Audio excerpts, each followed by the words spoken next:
Assalamualaikum warahmatullahi wabarakatuh. Kami di sini dari kelompok 5 akan mempresentasikan hasil diskusi dari kelompok kami, yaitu tentang sarana berpikir ilmiah. Yang beranggotakan 1. Mutrikah Diaul Haq, 2. Alvina Rani Ritonga, 3. Nurlaila Khairunisa, dan yang keempat Umi Mahmudah. 1. Pembagian konsep berpikir. Pembagian konsep berpikir. Sebagai proses, ilmu pengetahuan merupakan suatu rangkaian kegiatan ilmiah yang menggunakan rasio atau pikiran dan diusahakan secara rasional, kognitif, serta bersifat teleologis atau memiliki tujuan. Untuk melakukan kegiatan ilmiah secara baik, diperlukan sarana berpikir. Penguasaan sarana berpikir ilmiah ini merupakan suatu hal yang bersifat imperatif bagi seorang ilmuwan. Tanpa menguasai hal ini, maka kegiatan ilmiah yang baik tak dapat dilakukan. Tujuan mempelajari sarana berpikir ilmiah adalah untuk memungkinkan kita melakukan penelaahan ilmiah secara baik. Sedangkan tujuan mempelajari ilmu dimaksudkan untuk mendapat pengetahuan yang memungkinkan kita untuk bisa memecahkan masalah kita sehari-hari. Pada dasarnya, untuk dapat melakukan kegiatan berpikir ilmiah dengan baik, maka diperlukan pemikiran rasional, yaitu kritis, logis, dan sistematis. Dan kemampuan berpikir tersebut sangat dibantu oleh sarana berpikir ilmiah yang berupa logika, bahasa, matematika, dan statistika. Logika merupakan alat dasar yang dipakai manusia melakukan penalaran dari proses mengidentifikasi, mendefinisikan, membandingkan, pengambilan keputusan, hubungan antara satu pengertian dengan pengertian lainnya, serta melakukan kegiatan penyimpulan. Bahasa merupakan alat komunikasi verbal yang dipakai dalam seluruh proses berpikir ilmiah, di mana bahasa merupakan alat berpikir dan alat komunikasi untuk menyampaikan jalan pikiran tersebut kepada orang lain. Matematika mempunyai peranan yang penting dalam berpikir deduktif, sedangkan statistika mempunyai peranan yang penting dalam berpikir induktif. Yang kedua, sarana berpikir ilmiah. Logika. Kegiatan penalaran atau logika merupakan kumpulan kaidah-kaidah yang memberi jalan atau sistem berpikir tertib dan teratur sehingga kebenarannya dapat diterima oleh orang lain. Logika akan memberi suatu ukuran atau norma, yakni suatu anggapan tentang benar dan salah terhadap suatu kebenaran. Ukuran kebenarannya adalah logis. Terdapat dua cara penarikan kesimpulan melalui cara kerja logika. Dua cara itu adalah induktif dan deduktif. Logika induktif adalah cara penarikan kesimpulan dari kasus-kasus individual nyata menjadi kesimpulan yang bersifat umum dan rasional. Logika deduktif adalah cara penarikan kesimpulan dari hal-hal yang bersifat umum rasional menjadi kasus-kasus yang bersifat khusus sesuai fakta di lapangan. Kedua jenis logika tersebut merupakan dua jenis sarana yang saling melengkapi. Seseorang yang sedang berpikir tidak harus menggunakan kedua jenis logika berpikir tersebut, tetapi dapat menggunakan satu logika berpikir sesuai dengan kebutuhan objek dan kemampuan individunya. Kemudian bahasa. Bahasa memiliki peranan yang sangat penting dalam kehidupan manusia, termasuk di dalamnya adalah kegiatan ilmiah. Kegiatan ilmiah sangat berkaitan erat dengan bahasa. Menggunakan bahasa yang baik dalam berpikir membantu untuk mengkomunikasikan jalan pikiran kepada orang lain. Berpikir sebagai hasil kegiatan otak manusia tidak akan ada artinya apabila tidak diketahui oleh orang lain. Cara untuk mengkomunikasikannya kepada orang lain adalah menggunakan sarana bahasa. Bahasa merupakan sarana komunikasi, maka segala sesuatu yang berkaitan dengan komunikasi tidak terlepas dari bahasa, seperti halnya berpikir sistematis dalam memperoleh ilmu. Tanpa kemampuan berbahasa, seseorang tidak akan dapat melakukan kegiatan ilmiah secara sistematis dan benar.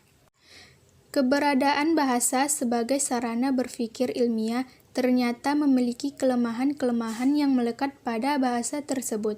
Pertama, bahasa sulit untuk dilepaskan dari emosi dan sikap seseorang, sedangkan bahasa sebagai sarana ilmiah dituntut untuk objektif agar informasi dan komunikasikan dapat diterima dengan baik oleh orang lain. Kedua, sulit untuk mendefinisikan suatu objek dengan sejelas-jelasnya. Ketiga, keberadaan beberapa kata yang memiliki arti sama atau sebaliknya. Kemudian matematika. Bahasa sebagai alat komunikasi verbal mempunyai banyak kelemahan, karena tidak semua pernyataan dapat dilambangkan dengan bahasa. Untuk mengatasi kelemahan-kelemahan bahasa tersebut, maka digunakanlah sarana matematika. Dalam hal ini dapat kita katakan bahwa matematika adalah bahasa yang berusaha untuk menghilangkan sifat kabur, majemuk, dan emosional dari bahasa verbal. Matematika mengembangkan bahasa numerik atau dengan menggunakan lambang angka yang memungkinkan kita untuk melakukan pengukuran secara kuantitatif. Matematika sebagai sarana berpikir deduktif memungkinkan manusia untuk mengembangkan pengetahuannya berdasarkan teori-teori yang telah ada. Kemudian statistika. Statistika harus dipandang sejajar dengan matematika. Kalau matematika merupakan sarana berpikir deduktif, maka orang dapat menggunakan statistika untuk berpikir induktif. Matematika dan statistika sama-sama diperlukan untuk menunjang kegiatan ilmiah yang benar sehingga akan menghasilkan suatu pengetahuan yang benar pula. Statistika sebagai sarana berpikir ilmiah tidak memberikan kepastian, namun memberi tingkat peluang bahwa untuk premis-premis tertentu dapat ditarik suatu kesimpulan, dan kesimpulannya mungkin benar, mungkin juga salah. Langkah yang ditempuh dalam logika induktif menggunakan statistika adalah: yang pertama, observasi dan eksperimen; yang kedua, memunculkan hipotesis ilmiah; yang ketiga, verifikasi dan pengukuran; yang keempat, sebuah teori dan hukum ilmiah. Yang ketiga, fungsi dari sarana berpikir ilmiah. Pertama, fungsi logika. Sebagai sarana berpikir ilmiah, logika mengarahkan manusia untuk berpikir dengan benar sesuai dengan kaidah-kaidah berpikir yang benar. Dengan logika, manusia dapat berpikir dengan sistematis dan dapat dipertanggungjawabkan kebenarannya. Jika ingin melakukan kegiatan berpikir dengan benar, maka harus menggunakan kaidah-kaidah berpikir yang logis. Dengan logika dapat dibedakan antara proses berpikir yang benar dan proses berpikir yang salah. Kedua, fungsi bahasa. Fungsi bahasa terdiri dari 6. Pertama, fungsi instrumental, yaitu penggunaan bahasa untuk mencapai suatu hal yang bersifat materi seperti makan, minum, dan sebagainya. Kedua, fungsi regulatoris, yaitu penggunaan bahasa untuk memerintah dan perbaikan tingkah laku. Ketiga, fungsi interaksional, yaitu penggunaan bahasa untuk saling mencurahkan perasaan, pemikiran antara seseorang dan orang lain. Keempat, fungsi personal, yaitu seseorang menggunakan bahasa untuk mencurahkan perasaan dan pikiran. Kelima, fungsi heuristik, yaitu penggunaan bahasa untuk mengungkap tabir, fenomena, dan keinginan untuk mempelajarinya. Keenam, fungsi imajinatif, yaitu penggunaan bahasa untuk mengungkapkan imajinasi seseorang dan gambaran-gambaran tentang discovery seseorang dan tidak sesuai dengan realita atau dunia nyata. 3. Fungsi matematika. Fungsi matematika terdiri dari 5. Pertama, melakukan manipulasi secara matematika. Yang termasuk ke dalam kemampuan ini antara lain adalah menggunakan sifat-sifat atau rumus-rumus atau prinsip-prinsip atau teorema-teorema ke dalam pernyataan matematika. Kedua, mengorganisasikan data. Kemampuan ini meliputi mengorganisasikan data atau informasi. Ketiga, memanfaatkan simbol, tabel, grafik, dan membuatnya. Kemampuan ini meliputi menggunakan simbol, tabel, grafik untuk menunjukkan suatu perubahan atau kecenderungan dan membuatnya. Keempat, mengenal dan menemukan pola. Kemampuan ini meliputi mengenal pola susunan, bilangan, dan pola bangun geometri. Kelima, menarik kesimpulan. Kemampuan ini meliputi kemampuan menarik kesimpulan dari suatu hal hitungan atau pembuktian suatu rumus. Keempat, fungsi statistika.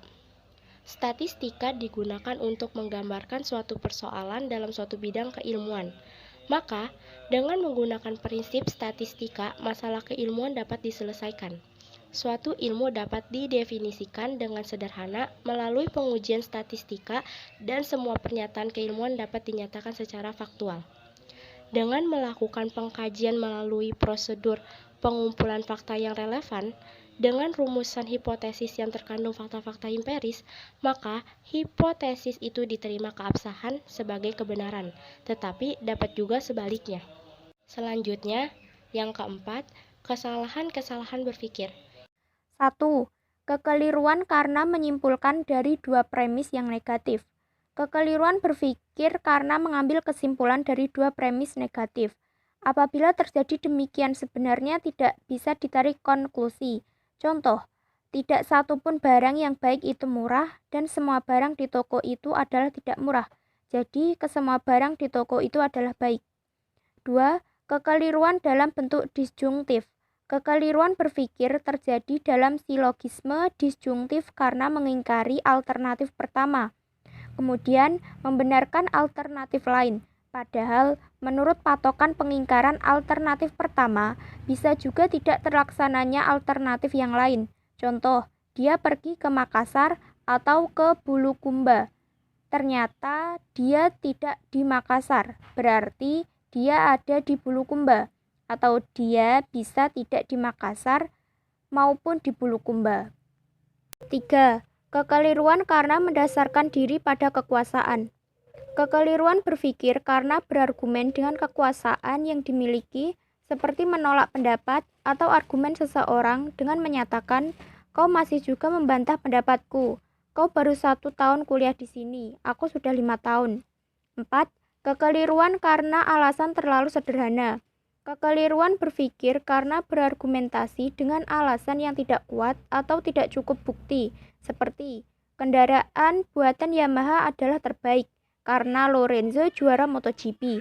5. Kekeliruan karena argumen yang tidak relevan.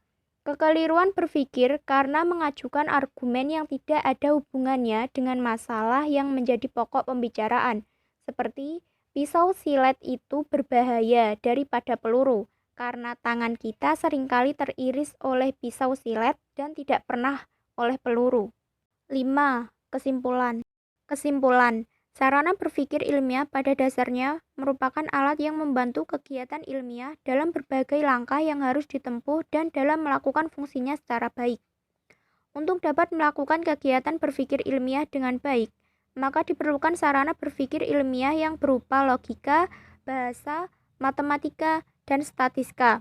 Logika merupakan alat dasar yang dipakai manusia melakukan penalaran. Dalam logika, terdapat dua cara penarikan kesimpulan melalui cara kerja logika. Dua cara itu adalah induktif dan deduktif, dan bahasa merupakan alat komunikasi verbal yang dipakai dalam seluruh proses berpikir.